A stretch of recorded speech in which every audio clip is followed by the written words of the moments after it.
ગુજરાતના દરેક નાગરિકોને અમે રાજ્ય સરકાર વતી ખાતરી આપવા માંગીએ છીએ કે ગુજરાત રાજ્યમાં પેટ્રોલ અને ડીઝલનો કોઈ પણ પ્રશ્ન નથી.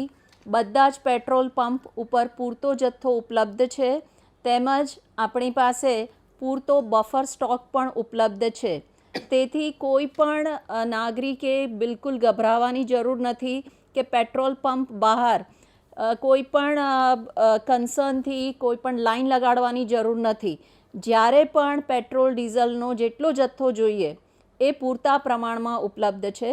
અને મારી સાથે ઇન્ડિયન ઓઇલ કોર્પોરેશન લિમિટેડના ગુજરાત રાજ્યના નોડલ ઓફિસર તેમજ પેટ્રોલ પંપ ડીલર્સ એસોસિએશનના ભારતના પ્રેસિડેન્ટ મારી સાથે આ પ્રેસ કોન્ફરન્સમાં જોડાયેલા છે અને એ પણ આપને આ ખાતરી આપી રહ્યા છે. मैं Sanjeev Behera, executive director and state head Indian oil corporation Gujarat state office.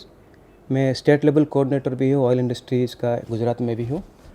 एक चीज़ मैं आश्वस्त करना चाहता हूँ कि जो पेट्रोल पंप हमारा गुजरात में है, सारे पेट्रोल पंप में एडिक्वेट स्टॉक है. हमारे पास जो डिपोज एंड टर्मिनल्स है उसमें भी एडिक्वेट स्टॉक है. तो buffer stock, sufficient buffer stock है और कोई पैनिक का कोई इशू नहीं है. मैं आप लोगों को रिक्वेस्ट करना चाहता हूँ, जो पेट्रोल पंप है वहाँ पे आइए, लेकिन कोई क्यू लगाने का ज़रूरत नहीं है. एडिक्वेट इन्वेंट्री है.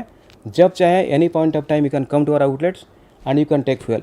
Nothing to panic, that much assurance I can give on behalf of the oil companies. And एक चीज़ हमको कुछ मीडिया में देखने को मिला था कि कुछ आउटलेट हमारा बंद कर दिए हैं. वो वेरीफाइड नहीं है अभी. हम डेफिनेटली उसको वेरीफाई करेंगे.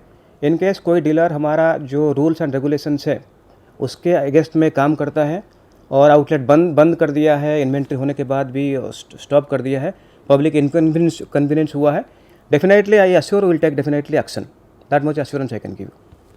Thank you. ભાઈઓ, આજે અમદાવાદમાં અને એક બે શહેરોમાં, ગુજરાતના એક બે શહેરોમાં જે પેટ્રોલ પંપ ઉપર પેટ્રોલ ડીઝલ લેવા માટે જે લાઈનો લાગી છે એ કેવળ ને કેવળ અફવા છે.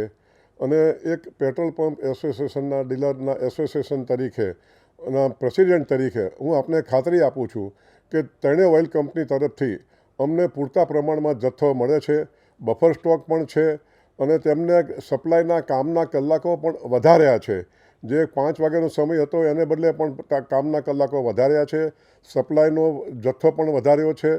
માટે પબ્લિકને જોઈએ એટલું પેટ્રોલ અને ડીઝલ મળે છે. અને આવી કોઈ પેનિક તમે ન કરશો, ખોટી અફવાઓમાં ન જોડાઓ. અત્યારે આપણે સાથ સહકાર આપીએ તો કોઈ આપણા ગુજરાતમાં પેટ્રોલ, હું ફરીવાર રિપીટ કરું છું કે પેટ્રોલ ડીઝલની ગુજરાત રાજ્યમાં કોઈ તકલીફ નથી. પબ્લિકને જોઈએ એટલું પેટ્રોલ અને ડીઝલ મળશે. જેમ આપણા ગુજરાત રાજ્યના એડિશનલ ચીફ સેક્રેટરી માનનીય શ્રી મોના ખંડાર મેડમે પણ ખાસ આપણને આ બાબતે એશ્યોરન્સ આપ્યું છે. એસએલસી સાહેબ, બેરા સાહેબે પણ એશ્યોરન્સ આપ્યું છે. આ આટલી મોટી બે ઓથોરિટી હોય અને એક એસોસિએશન તરફથી હું પણ આપને કહું છું કે મિત્રો, ભાઈઓ, કોઈ ચિંતા ન કરતા, જોઈએ એટલું પેટ્રોલ ડીઝલ મળશે. માટે આમાંથી મુક્ત થાવ અને આ બાબતે કોઈ મીડિયામાં પણ ફોરવર્ડ કરીને અને લોકોને પણ ઉશ્કેરશો નહીં, તેવી મારી આપને નમ્ર વિનંતી છે. આભાર. ભાઈઓ અને બહેનો, આપે બંને પ્રતિનિધિશ્રીઓને સાંભળ્યા છે.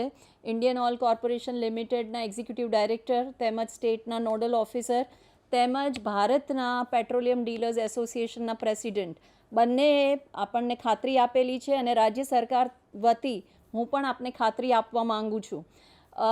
જે કોઈ અમને 2-3 સમાચાર કે રિપોર્ટ એવા મળ્યા છે કે અમુક ફલાણી જગ્યાએ પેટ્રોલ પંપમાં પેટ્રોલ કે ડીઝલ નથી ઉપલબ્ધ, એ હજી કોઈ વેરીફાઈડ સમાચાર નથી.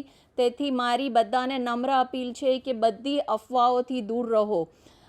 જે પ્રમાણે શ્રી સંજીવ બહેરાજીએ કહ્યું એ રીતે, જો કોઈ પણ ડીલરે આટલો જથ્થો પૂરતો હોવા છતાં કોઈ પણ એમનાથી ત્રુટિ થઈ હશે તો એના પર સખત એક્શન લેવામાં આવશે.